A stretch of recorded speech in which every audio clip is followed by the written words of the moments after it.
Howdy, y'all. Recently, I had to do some budgeting and came to the tough decision of canceling my Sling TV subscription. After almost 3 years of having it, due to continuing to not move out of the minimum wage jobs in this hellscape I live in, and it recently increasing its subscription pricing, I decided to cut the cable cord again. Not gonna lie, I felt a little sad doing it. Sure, I didn't watch enough TV to justify keeping it, but I found myself watching Cartoon Network a lot more often while I had it. Whether I was keeping it on in the background while I made artwork, or having late night stoner sessions watching Adult Swim, I found having the channel on to make my house feel a little more cozy, and it definitely tickled a lot of nostalgic feelings. It's true, cable TV does feel like it's been on life support in recent years due to the rise of streaming and the internet, so channels are starting to rely a lot on reruns and making deals with streaming services just to keep the lights on. And unfortunately, Cartoon Network has been feeling that too.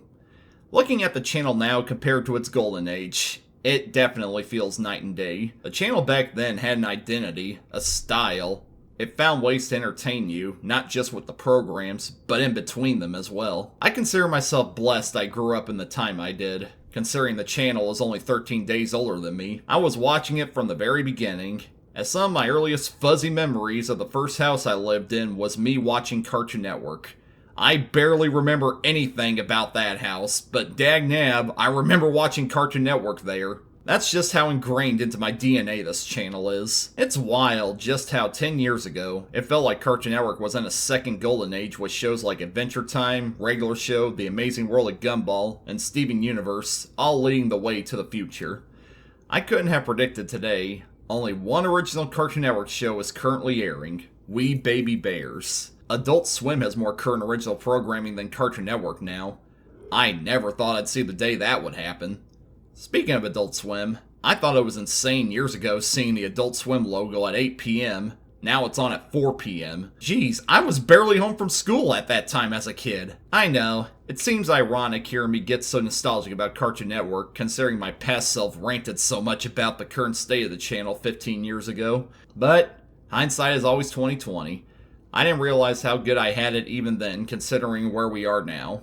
So please, allow this 32-year-old autistic redneck to reminisce a bit. Sure, I watched plenty of channels growing up, but I don't believe none as much as Cartoon Network.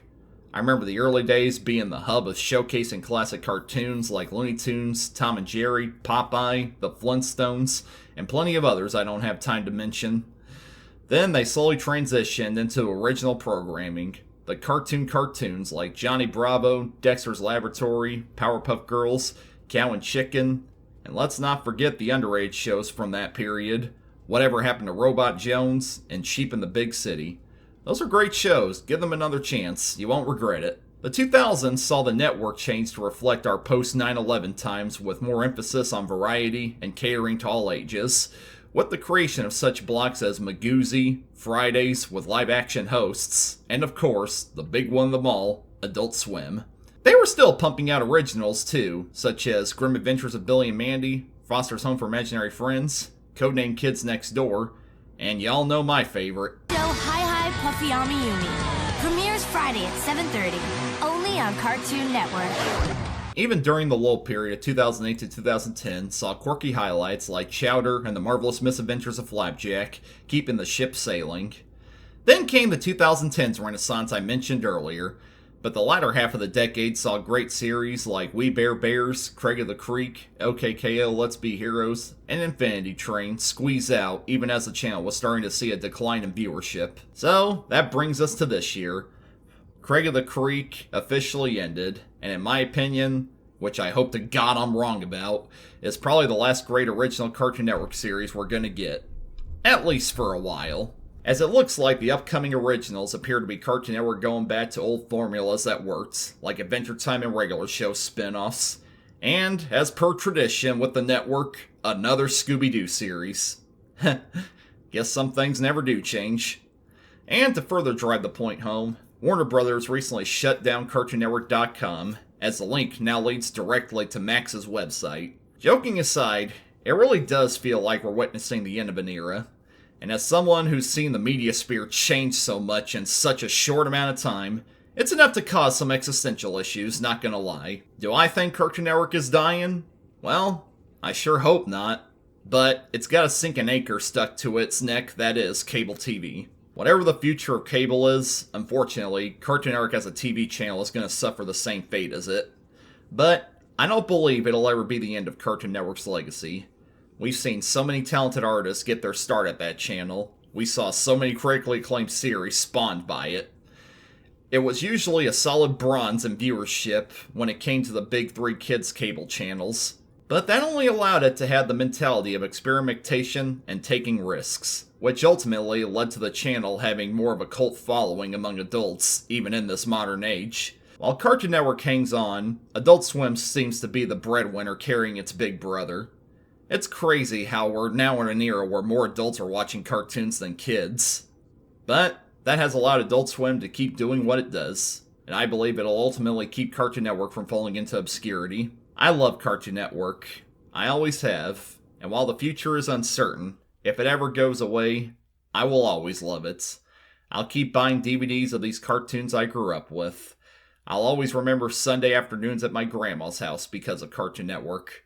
I'll always think back to watching Cartoon Network as a kid after a long summer day of running around outside. This channel played a big part in helping me develop into the person I am now, as well as helping me to appreciate arts and animation as much as I do. I wouldn't be the hardcore Looney Tunes fan I am now without this channel.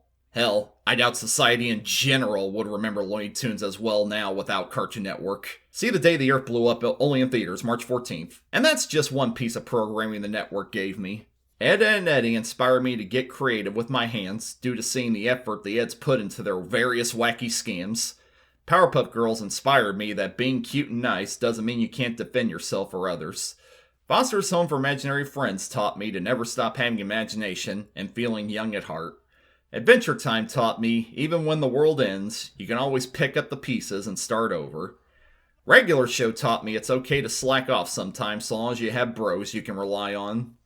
The Amazing World of Gumball, well, it just makes me laugh. A lot. I can watch it no matter what kind of mood I'm in, and it's always guaranteed to make me feel better. Craig of the Creek taught me to always enjoy the moments with people you love the most. There's so much more I could say about so many other cartoons, but that's just a testament to Cartoon Network's legacy. It gave us so much that there isn't enough time in the day to go over all of it. Cartoon Network, no matter what happens, you will always be my favorite channel ever. I believe you will stay strong, but thank you for all the memories, laughs, and inspirations you've given me. Until next time, take care, old friend. As for all y'all watching, please share your Cartoon Network memories with me in the comments. Let's get nostalgic together and bond over shared interests. Because at the end of the day, you might not have liked every decision the network made, nor every show it created, but that doesn't mean we can't make connections over having memories and passions for what we love.